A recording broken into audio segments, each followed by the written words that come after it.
नहीं, क्योंकि अविनाशी कह दिया। आकर 4,84,000 जोनि भ्रमत यह जीव अविनाशी। ये जीव कैसा है?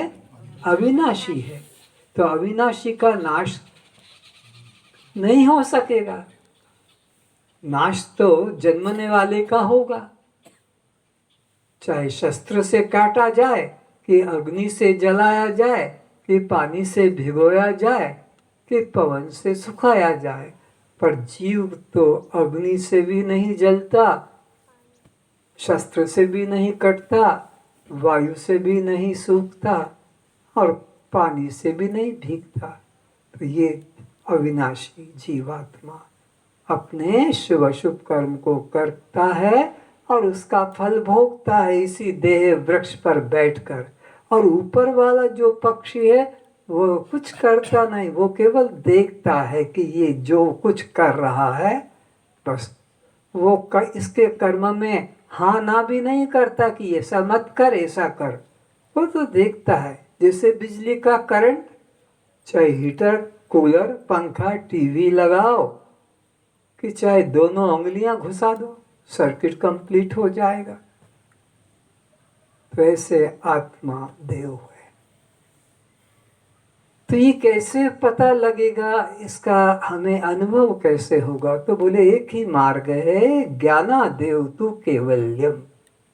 ज्ञान के द्वारा ही इस कैवल्य तत्व की, आत्म तत्व की प्राप्ति होगी। ऋते ज्ञाना न मुक्ति, ज्ञान के बिना ये कभी नहीं हो सकेगा। तो फिर क्या करें, किसके पास जाए? बोले ज्ञानादेव तु कैवल्यम, ज्ञान को प्राप्त करो। तो ज्ञान के लिए क्या करें? तद विज्ञानार्थ स गुरु में वादी गच्छेत समित पाणी श्रोत्रियम ब्रह्मनिष्ठम। उस ज्ञान को पाने के लिए, किस ज्ञान को? जिससे कि जीव सदा सदा के लिए जन्म मरण के चक्र से मुक्त हो जाता है। उस ज्ञान को पाने के लिए तुम किसी श्रोत्रिय ब्रह्मनिष्ठ सदगुरु की शरण में जाओ।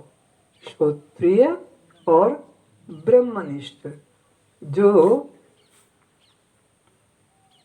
शास्त्र का ज्ञाता भी है और साथ साथ उस ब्रह्म का अनुभव भी कर चुका है, जिसकी वो कथा सुनाता है, जिसके ऊपर वो ग्रंथ लिखता है, जिसकी कथा सुनाता है, जिस पर प्रवचन देता है, उसका खुद ने भी अनुभव कर लिया है। अब वो कहता है, केवल पुस्तक पढ़कर प्रवचन कर देना ये पंडिताई है, ये कथावाचकों का काम है, ये पेट भरने का उनका साधन है। पर ये आत्मा का अनुभव करके और फिर अनुभव कराना, इसके लिए तो मनुष्याणाम सहस्रेषु कश्चित् यतति सिद्धये यत्तमपि सिद्धानाम कश्चिन् माम वेत्ति तत्वतः। असंख्यों अरबों खरबों से भी ऊपर कोई एक इधर आता है, बाकी सब उधर जाते हैं, उधर जाते हैं, बाहर ही बाहर। उनके लिए वही सत्य और सुख रूप है, जो कि दुख और अनित्य है। बाहर सब दुख रूप और अनित्य है। कृष्ण लिखकर बोर्ड बता रहा है, जैसे बिजली के खंबे पर जहां वो लगा है ट्रांसफार्मर, डेंजर, खतरनाक, खतरा, ऐसे कृष्ण ने एक बोर्ड बनाकर फिर लगा दिया। जैसे यहाँ था ना कि मोबाइल फोन बंद रखन तू, ऐसा। तो वो कहता है कृष्ण, तुम जिधर जा रहे हो मत जाओ उधर, अनित्यम असुखम लोकम इमम, ये सब तो अनित्य है, दुख रूप है, तुम कहाँ जा रहे हो? लौटो वहां से, उधर कुछ नहीं मिलेगा। ये मरुभूमि में तुम पानी ढूंढ रहे हो, बेकार हताश निराश हो जाओगे। तो ये कृष्ण ने लिख दिया। तो क्या करो, गुरु के पास जाओ, वो रास्ता देगा। तद विज्ञानार्थ स गुरु मेवाभि गच्छेत समित पाणी श्रोत्रियम ब्रह्मनिष्ठ। अनुभवी गुरु के पास जाओ। शाब्दिक ज्ञान जिसके पास है वो अपने शब्द जाल में तुम्हें फंसा लेगा, सुंदर सुंदर व्याख्या करके दृष्टांत देकर, और तुम सोचोगे ये तो पूरा ब्रह्म ज्ञानी है। नहीं, अनुभव भी हो। अरे भगवान कृष्ण के पास तो रहता था उद्धव, 125 वर्ष तक उद्धव भगवान के पास रहा, और उसे एक चिट्ठी लिखकर दे दी कि जा तू ब्रज में और मेरे वो जो प्रेम कर रखने वाले हैं उन गोपियों को जाकर ये चिट्ठी सुना दे, ताकि वो मेरे से प्रेम ना करके अपने आत्मा में प्रेम करे। क्योंकि आत्मा में जब तक प्रेम भाव नहीं आएगा तब तक कल्याण नहीं होगा मेरे से संबंध जोड़ने से। तो वो वेदांत की चिट्ठी लेकर ब्रज में गए, सब ब्रजवासियों को इकट्ठा किया और सुना दिया कि आत्मा ही सत्य है, जन्म मरण से रहित है, देह से कोई भी सुख को प्राप्त नहीं हुआ, किसी एक को भी ज्ञान नहीं हुआ। भगवान कृष्ण ने लिखकर अपने हाथ से दिया, पढ़ के सुना दिया, कल्याण नहीं हुआ। क्यों? क्यों खुद उद्धव को ब्रह्म ज्ञान नहीं था। भगवान कृष्ण के पास रहकर 125 वर्ष भी ज्ञान नहीं, उसको रुचि नहीं जगी। तो जिसने खुद ने आत्म ज्ञान प्राप्त नहीं किया है उसके पास जीवन भर बैठकर भी कथा सुनते रहोगे, तुम्हारे अंतःकरण में परिवर्तन नहीं आया, नहीं आया, नहीं आएगा, कभी नहीं आएगा। इसलिए कहा श्रोत्रियम ब्रह्मनिष्ठम, उसके पास जाओ। और जाने की विधि भी बता दी कि तद्विधि प्रणिपातेन, पहले उनको साष्टांग प्रणाम करो। और कुछ नहीं कहा, हाथ जोड़कर ऐसे सलाम करने से, नमस्कार करने से नहीं, तद्विधि प्रणिपातेन, दंडवत, बाड़ी खड़ी हो और एकदम गिर जाए ऐसे। फिर सेवा करो, और तुम सेवा से चमकते हो, तुम सेवा से दूर रहते हो, आनाकानी करते हो, बहाना बना देते हो, अभी ये करना भी वो करना है, फिर तो तुम्हारा अंतःकरण शुद्ध ही नहीं होगा। पहले उनको प्रणाम करो, फिर सेवा करो। सेवा में फिर कुछ विवेक अपना मत जोड़ोगी, ये तो उचित है और ये अनुचित है, ये करना है और ये नहीं करना है, तो फिर तुम्हारी श्रद्धा कहाँ हुई? श्रद्धा का मतलब है गुरु साक्षात परम ब्रह्म। तो उनकी पहले सेवा करो, फिर उनसे अपने कल्याण के लिए प्रार्थना करो कि हे गुरुवर, हे प्रभु, मैं आपकी शरण में आया हूँ, आप मेरे कल्याण के लिए आप उपदेश कीजिए जिससे मेरा कल्याण हो। फिर वो जो उपदेश करेंगे उसमें अपनी बुद्धि बिना लगाए जो कि त्यों स्वीकार कर लो, तो कल्याण हो जाएगा, उसमें देर नहीं लगेगी। ये सांख्य योगी पीछे रह जाएंगे, कर्म योगी पीछे रह जाएंगे, भक्ति योगी पीछे रह जाएंगे, पर जो सद्गुरु के वचन में पूर्ण विश्वास करके टिक जाएगा, जैसा बताए वैसा करेगा, निस्संदेह भव सागर से पार हो जाएगा, उसमें कुछ संदेह भी नहीं करना। इस प्रकार से भगवान कह रहे हैं। तो गुरु के पास जाकर और ज्ञान प्राप्त करना है। कर्म के द्वारा, भक्ति के द्वारा चित्त शुद्ध हो सकता है। चित्तस्य शुद्धे कर्मम, न तो वस्तु उपलब्धि, वस्तु नाम आत्मा का, आत्मा की उपलब्धि यानी प्राप्ति, वो तो ज्ञान के द्वारा ही होगी। पर चित्त शुद्ध करना है। कपड़े को पहले गंदा है तो साबुन लगा के साफ करना है। ये सेवा करने से ही तो शुद्ध होगा, ये साफ होगा, इसलिए सेवा बताई। तो अब कर्म के कुल 5 ही उपयोग होते हैं। जो लोग कहते हैं कि हमको ज्ञान से क्या लेना देना, हम कर्म करके ही अपना कल्याण कर लेंगे। हाँ, संसार का तो काम कर्म से ही होगा। वो 5 प्रकार का उपयोग है। कर्म के द्वारा हम 5 प्रकार का ही लाभ ले सकते हैं। प्राप्ति, उत्पत्ति, विकार, संस्कार, नाश, बस। और ये 5 जरूरी है जीवन निर्वाह के लिए। प्राप्ति, उत्पत्ति, संस्कार,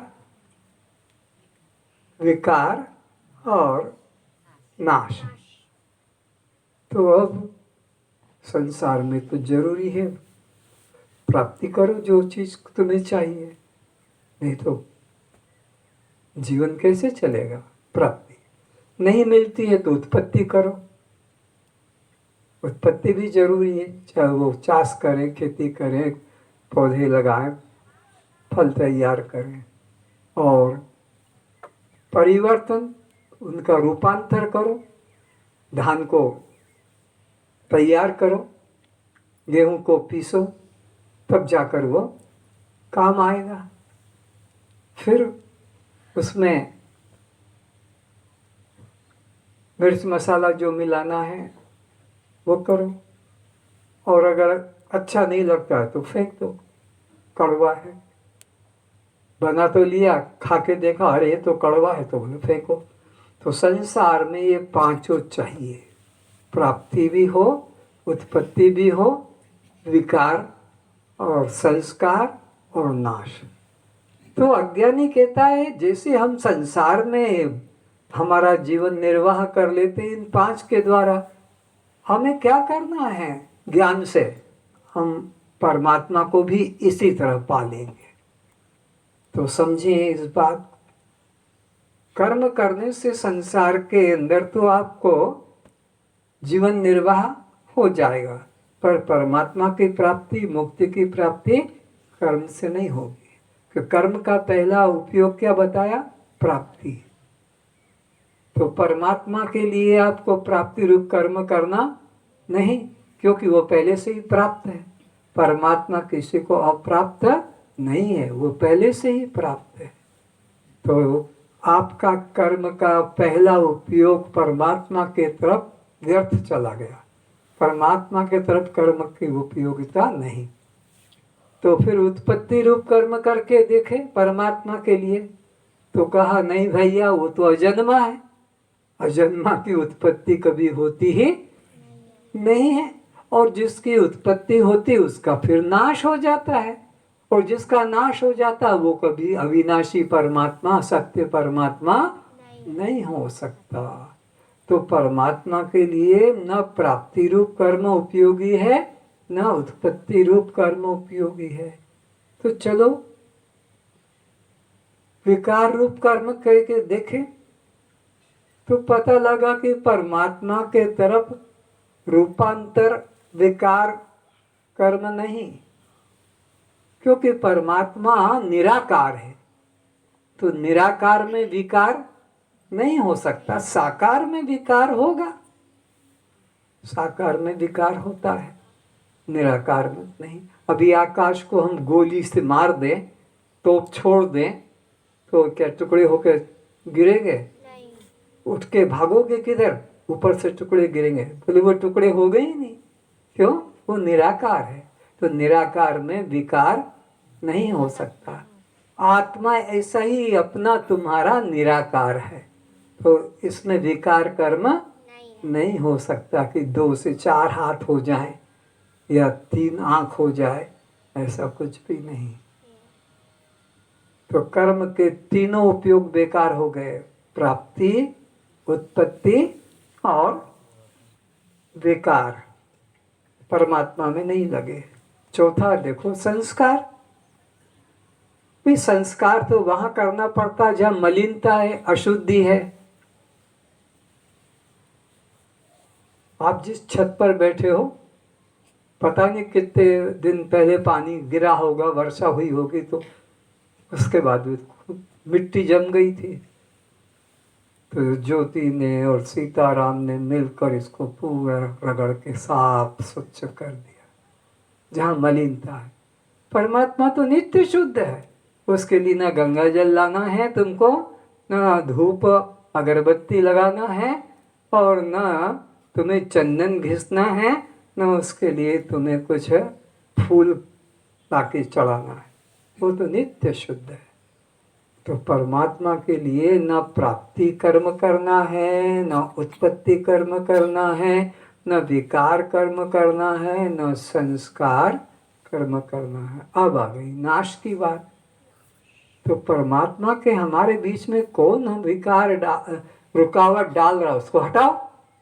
तो मालूम पड़ा कि परमात्मा और हमारे बीच में कोई विकार, कोई नाश करने वाला या कोई रुकावट करने वाला है नहीं।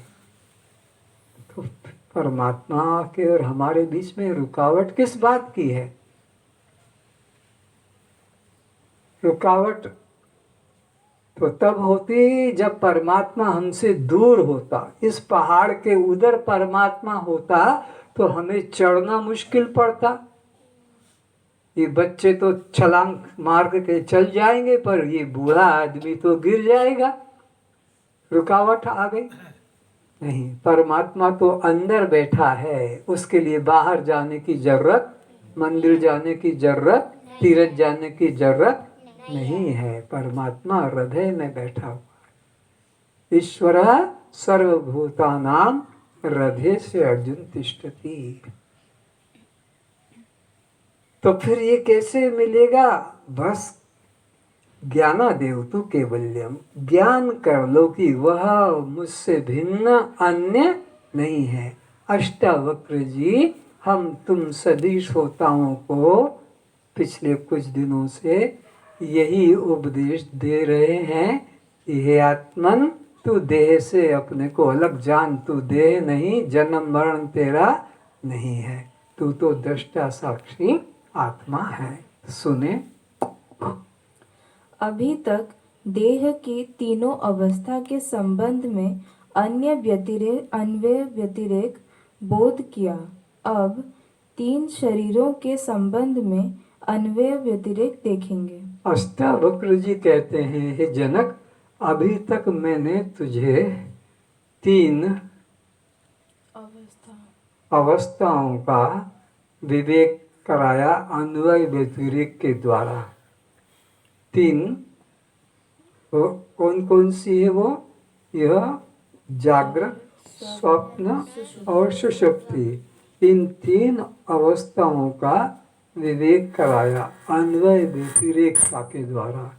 अन्वय व्यतिरेकता के द्वारा अर्थात जो सब में समान व्याप्त है उसको अन्वयी सत्ता कहते हैं, और जो एक दूसरे से अलग अलग हो उसे व्यतिरेकी कहते हैं। जैसे पुष्प माला में पुष्प एक दूसरे से अलग अलग है, पर सूत सब में एक है। तो यह सूत की अन्वयता और पुष्पों की व्यतिरेकता है। इसी तरह शरीर तुम्हारे हमारे पुष्प की तरह एक दूसरे से अलग है, पर आत्मा सूत्र सब में एक है।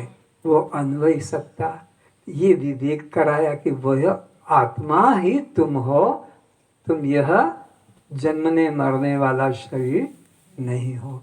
तो अभी तक 3 इन अवस्थाओं का विवेक कराया, जागृत, स्वप्न, सुषुप्ति। अब तुमको मैं 3 शरीरों का विवेक कराता हूँ, उसे सुनो। स्थूल शरीर से जगत के सब प्रकार का व्यवहार होता है। स्थूल शरीर सूक्ष्म शरीर के सहित 14 त्रिपुटियों का कार्य करता है। बस। तो अब मैं तुमको 3 शरीरों का विवेक कराता हूँ, क्योंकि यही है हमारे अनुभव में आने वाली बातें। शरीर और अवस्था और तो हम कुछ जान नहीं सकते। तो स्थूल शरीर क्या है ये समझो। व्यवहारिक दृष्टि में माँ बाप जिनके द्वारा हमारा आपका शरीर बना, अगर माँ बाप न होते, दशरथ और कौशल्या न होती, तो राम का साक्षात्कार नहीं होता। देखो ये बच्चा भी मानता है। तो हमारे पिता माता के माध्यम से ये आपका हमारा शरीर आया। शास्त्र दृष्टि से कहते हैं कि क्षति जल पावक गगन समीरा पंच रचित अति अधम शरीरा। ये 5 भूत हैं, आकाश, वायु, तेज, जल और पृथ्वी। ये 5 भूत। इन 5 भूतों से बना शरीर तुम नहीं हो। 5 भूत दृश्य हैं। ये आकाश को देख रहे हो, पवन को भी देख रहे हो, अनुभव कर रहे हो, सूरज के प्रकाश को भी, जल को भी और पृथ्वी को भी। ये 5 तुमसे अलग है। तो 5 से बना शरीर तुम कैसे हो सकते हो? तुम ये शरीर नहीं हो। ये तो पंचभूतों का कार्य है या माता पिता का यह विकार है। अब इसमें क्या है?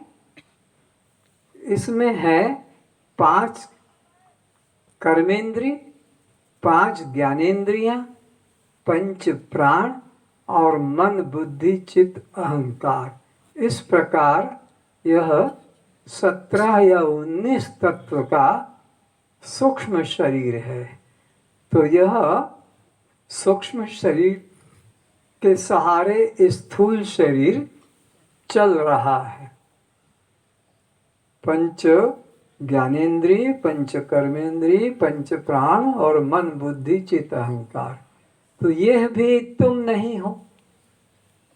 स्थूल शरीर भी तुम नहीं हो, क्योंकि तुम आकाश को देखते हो तो आकाश से अलग, जिसको तुम देखते हो उससे अलग हो कि नहीं? कुत्ते को देखा तो कुत्ते से अलग, बिल्ली को देखा तो बिल्ली से अलग, चूहे को देखा तो चूहे से अलग, मच्छर को देखा तो मच्छर से भी, माछी से भी अलग है। ऐसे ही हमने सूरज को देखा तो सूरज से अलग है, पानी को देखा तो पानी से अलग है। तो ये तो सब दृश्य हो गए और तुम हो गए दृष्टा। तो तुम स्थूल शरीर के दृष्टा बन गए। तुम स्थूल शरीर ये दृश्य और तुम इसके दृष्टा। अब इसके अंदर आ गया ये 5 तुम्हारे ज्ञानेंद्रियां। कौन कौन सी ज्ञानेंद्रिय है? जो ज्ञान करती है उनको ज्ञानेंद्रिय कहते हैं। कौन सी कर्मेंद्रिय है? जो कर्म होता है उनको कर्मेंद्रिय कहते हैं। तो 5 ये ज्ञानेंद्रियां हैं। कान, त्वचा, आँख, जिह्वा और नासिका। इनसे कर्म नहीं होता, इनसे खाली ज्ञान होता है। कान से क्या ज्ञान होगा? शब्द का। त्वचा से स्पर्श का, चक्षु से रूप का, जिह्वा से रस का और नासिका से गंध का। तो ये भी तुम जानते हो। ठीक से सुनते हैं कि नहीं सुनते हैं?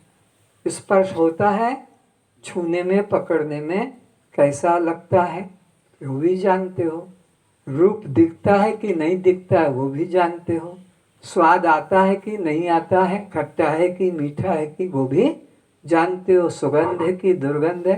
तो जिस जिसको तुम अनुभव करते हो, देखते हो, जानते हो, वो तुम कभी नहीं हो सकते और तुम अभिमान कर रहे हो। इसलिए कृष्ण कहता पर धर्मो भयावह। दूसरे के धर्म को अगर अपना मानोगे तो बंधन को प्राप्त होगे। तो ये कान सुनता है और तुम क्या बोलते हो, मैंने सुना। तो ये पर धर्म को तुमने स्वधर्म बना लिया। ये चोरी है, अपराध है। काम इसने किया और तुमने बीच में अपने को खड़ा कर दिया। चलकर पैर आए और तुमने क्या बोला, मैं चल के आया हूँ। अगर टांग ना होती तो तुम फिर चल कर कैसे आते। काम किया है हाथों ने और तुमने क्या, मैंने उठाया है, मैंने पकड़ा है। अरे हाथ टूट जाए तो फिर तुम क्या कर पाते। तो ये पर धर्मो भयावह, यही तुमको 84 में भटका रहा है। तो पांचों ज्ञानेंद्रियां तुम्हारी दृश्य है। आ रहा समझ में?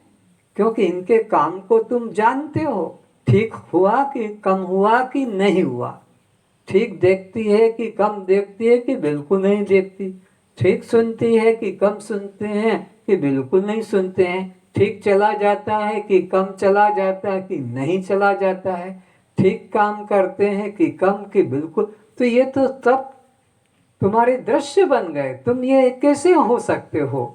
यही तुम भूल करते आ रहे हो आज तक। अभी तक भी यही बोलोगे कि मैं चल के आया हूं, जबकि ट्रेन में बैठ के आए हो।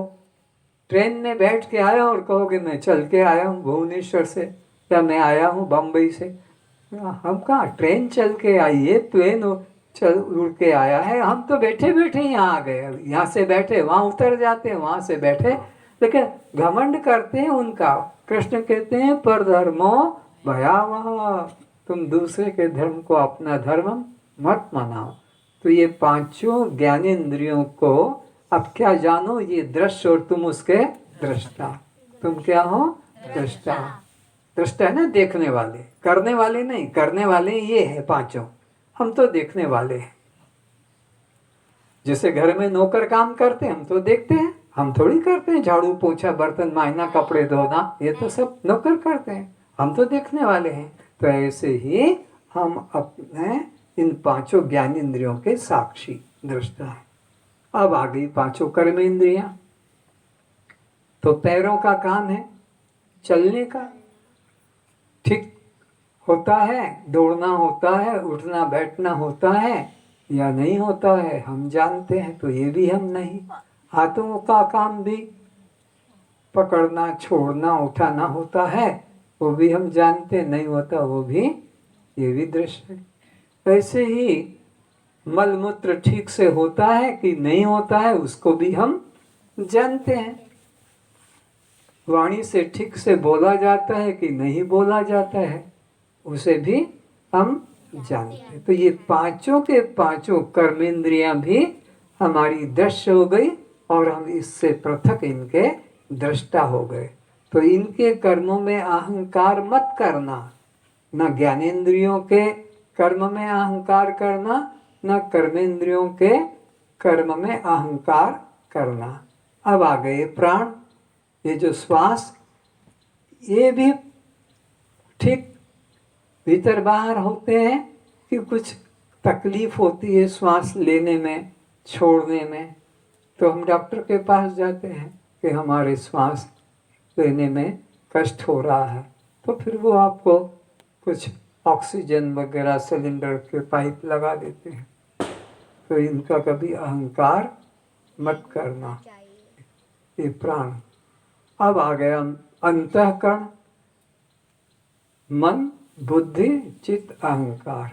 तो इनका भी तुम अहंकार मत करना। ये संकल्प विकल्प करते हैं, बुद्धि निश्चय करती है, चित्त चिंतन करता है और अहंकार अभिमान करता है।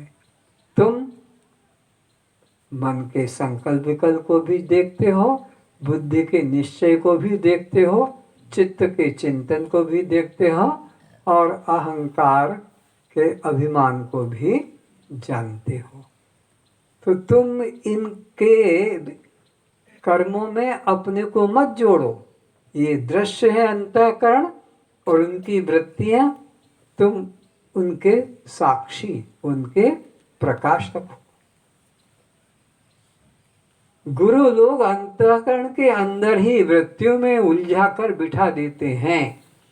चंचल मन है, शांत करो, हाँ, बुद्धि के अंदर जो है निश्चय करो। इस तरह तुम तो इंद्रियों के पीछे, प्राणों के पीछे और मन बुद्धि के पीछे खड़े हो। तुम इनको बीच में से हटा दो। तुम ये नहीं हो, तुम तो इनके पीछे हो। तो तुमको मन के पीछे जाना है कि मन के आगे रहना है? मन के पीछे। परमात्मा को देवा यो मन साक्षी। भगवान कौन है? बोले जो मन का साक्षी है। को देवा, वेद कहता है तत्त्वमसि, वो तो तू है। तो इस तरह से तुम सूक्ष्म शरीर नहीं, और ये सूक्ष्म शरीर तुम्हारा नहीं, ये दृश्य है और तुम इसके दृष्टा हो। तो अपने को देह भाव से हटाओ और इस कर्ता भाव से भी हटाओ।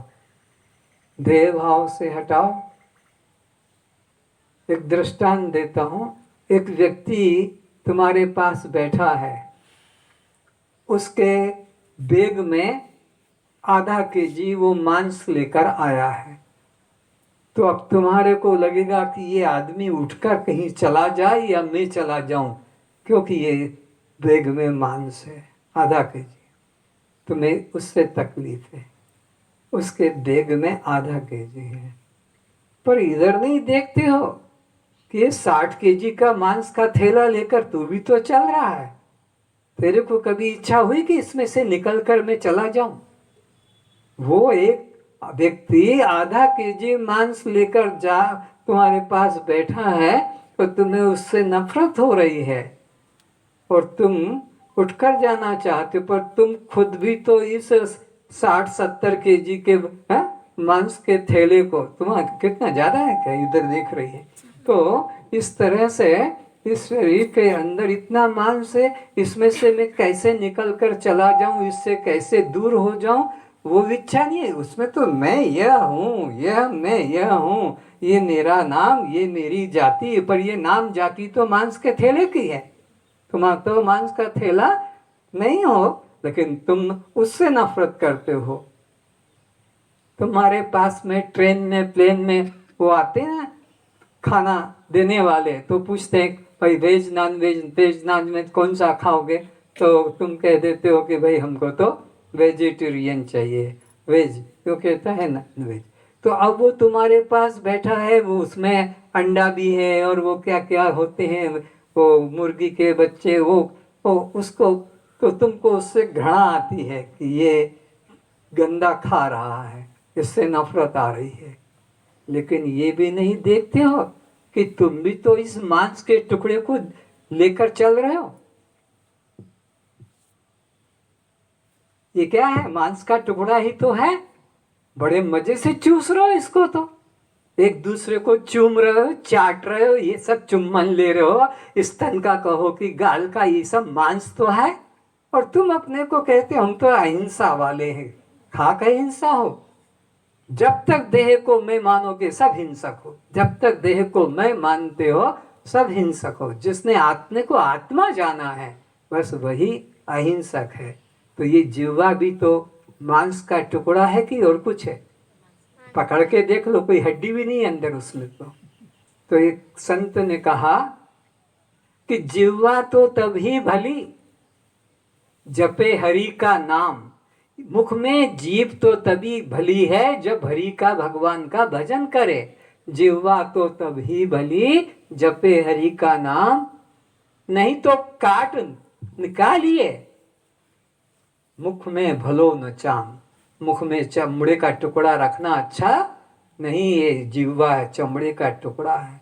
तो जिह्वा तो तभी भली जपे हरि का नाम, नहीं तो काट निकालिए मुख में भलो न चाम। तो अपने को इससे अलग करना है, विवेक जगाना है। ऐसे ही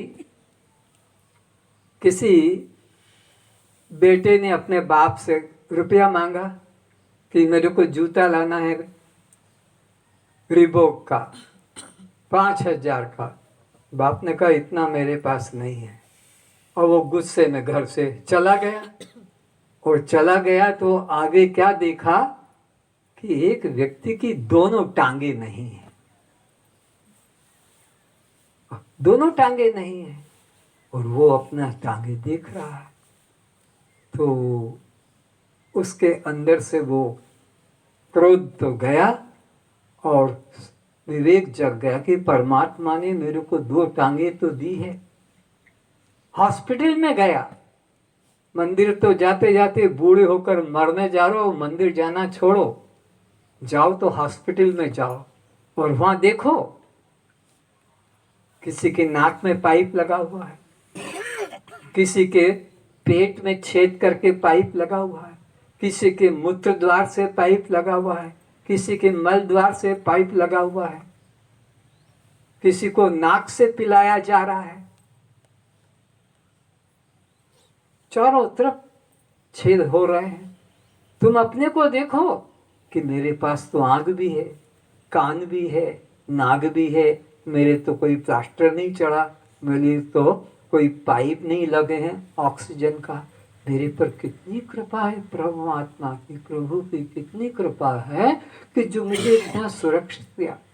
तो रोज उठते से बिस्तर से कम 10 प्रकार के धन्यवाद परमात्मा को सबको देना चाहिए। बिस्तर से उठते ही 10 कम से कम सोच के 10 धन्यवाद निकालो कि उसने मुझे आंख तो दी है, मैं इस प्रकृति को देख रहा हूँ, उगते हुए सूरज को, भगवान ने मुझे कान तो दिए, पक्षियों की चहचहाहट को सुन रहा हूँ, और मेरे को नाक दी है, इन पुष्पों की सुगंध मुझे मिल रही है, इस प्रकार से, और मुझे जल मिल रहा है।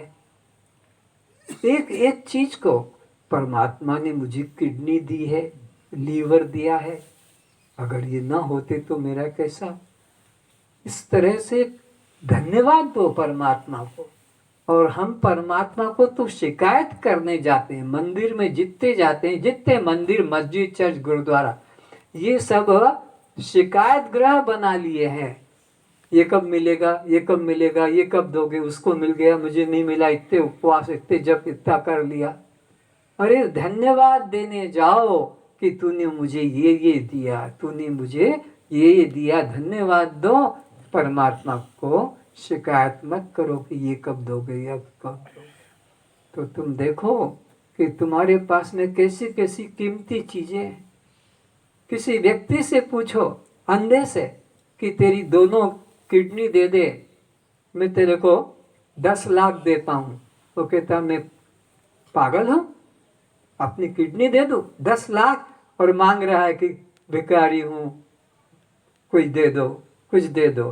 भिखारी भीख मांग रहा है और हम तुमसे कहे कि तू किडनी दे दे तो 10 लाख में नहीं देगा। और कोई चीज मांगे कि भाई ये तुम्हारा लीवर दे दो, इसमें तो वो तैयार नहीं। तो तुम्हारे पास में कैसी कैसी कीमती चीजें परमात्मा ने दी है बिना मूल्य चुकाए। तो इसलिए परमात्मा को धन्यवाद देना सीखो। व्रत उपवास करते हो तो धन्यवाद के लिए करो, ना कि इससे ये मिल जाएगा, इससे ये मिल जाएगा, बेटा मिल जाएगा, नौकरी मिल जाएगी, मकान मिल जाएगा, रोग कट जाएगा, शादी हो जाएगी, परीक्षा में पास हो जाऊंगा, प्रमोशन हो जाएगा, मकान बन जाएगा। इन सब अनित्य पदार्थों की इच्छा मत करो, ये सब अनित्य और दुख रूप है। तुम केवल दृष्टा साक्षी आत्मरूप हो, ऐसा मन में निश्चय करो। इस काया का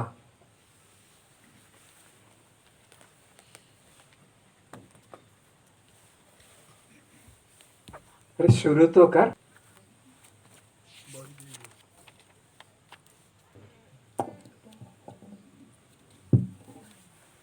इस काया का होता विनाश है, इस काया का होता विनाश है। तू तो साक्षी स्वयं प्रकाश है, तू तो साक्षी स्वयं प्रकाश है। इस काया का होता विनाश है, इस काया का होता विनाश है। तू साक्षी स्वयं प्रकाश है।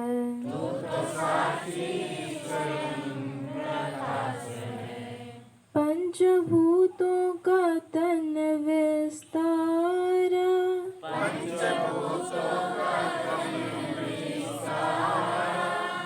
तू तो दृष्टा है देखन हारा।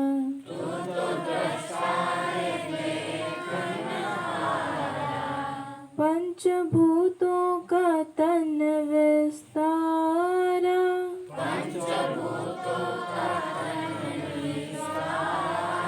किसके सामने ये बात हो रही है? विचार करो, मैं कहाँ बैठा हूँ और कौन मुझे उपदेश कर रहा है, और मेरे शरीर की क्या स्थिति है। जैसे पत्थर की मूर्ति, हाथ उठकर हृदय के समीप आना चाहिए, क्योंकि तुमको कहा जा रहा है कि तुम यह शरीर नहीं हो।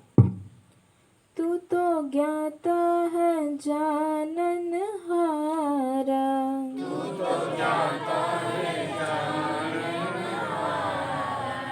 तेरा कण कण में रहता निवास है।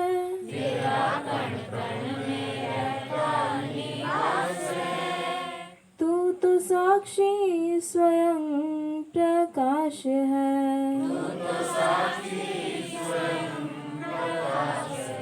भगवान कह रहे हैं तुम्हारे सामने, और तुम ऐसे बिना उनको नमस्कार प्रणाम किए खाली उनको सुनते रहोगे? नहीं, हमारा सर झुकेगा, उनके तरफ हाथ उठेंगे, हृदय की तरफ। इस काया का होता विनाश है।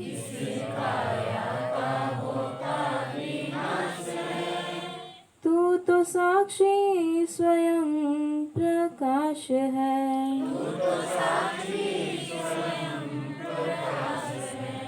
अगर तुम्हारे हाथ नहीं उठ रहे हैं तो इसका मतलब है कि तुम्हारे सामने परमात्मा का ध्यान या गुरु का ध्यान नहीं है। संसार देख रहे हो, संसार कहीं बेटा बेटी, नाता नाती, पुत्र पुत्र, उसमें मन लगा है। अगर हमारे सामने भगवान खड़े हैं तो फिर हमारे हाथ अवश्य जुड़ जाएंगे। संसारी कोई मिनिस्टर आ जाता है तो हम नमस्कार कर लेते हैं, फिर हमको तो भगवान कह रहे हैं। जैसे गहनों में सोना ही पाया,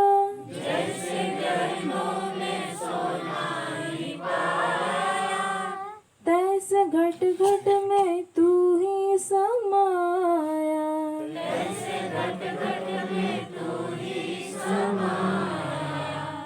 जैसे गागर में मिट्टी ही पाया,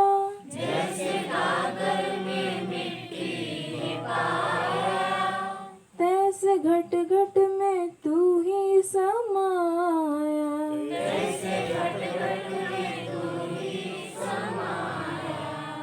जग तेरा ही लीला विलास है।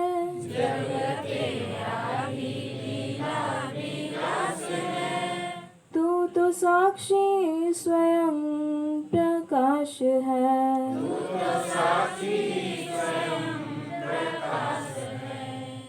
इस काया का होता विनाश है।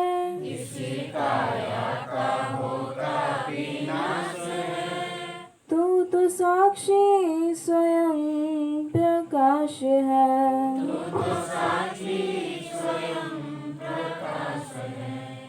जाग जल्दी ये सपने की माया।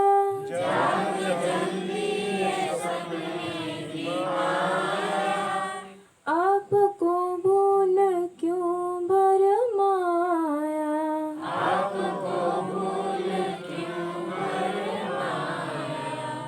जाग जल्दी ये सपने की माया।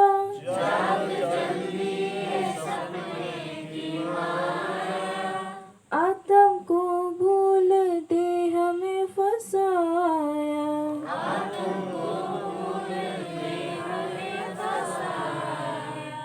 स्वामी होके बना क्यों दास रे।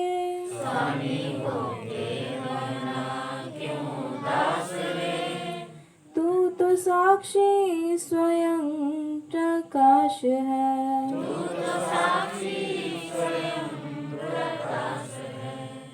इस काया का होता विनाश है, इस काया का होता विनाश है।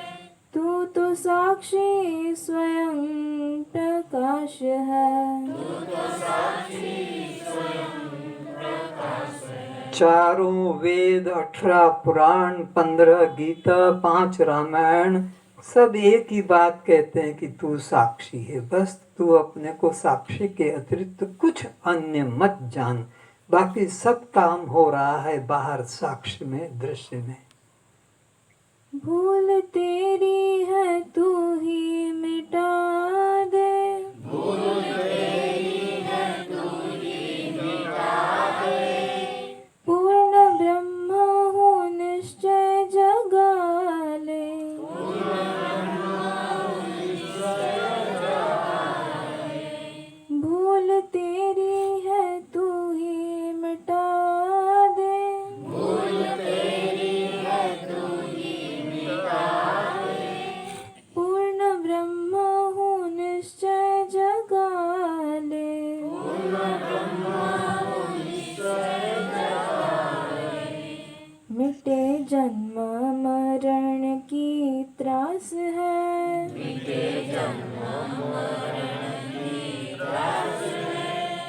तू तो साक्षी स्वयं प्रकाश है, तू तो साक्षी स्वयं प्रकाश है। इस काया का होता विनाश है, इस काया का होता विनाश है।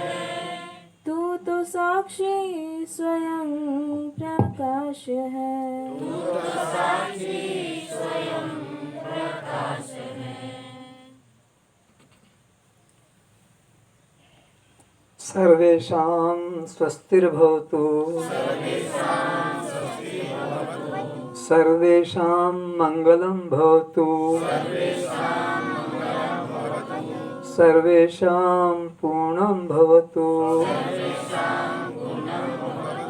सर्वेषां शान्तिर्भवतु। बोलो सच्चिदानंद परमात्मा की जय, सद्गुरुदेव की जय।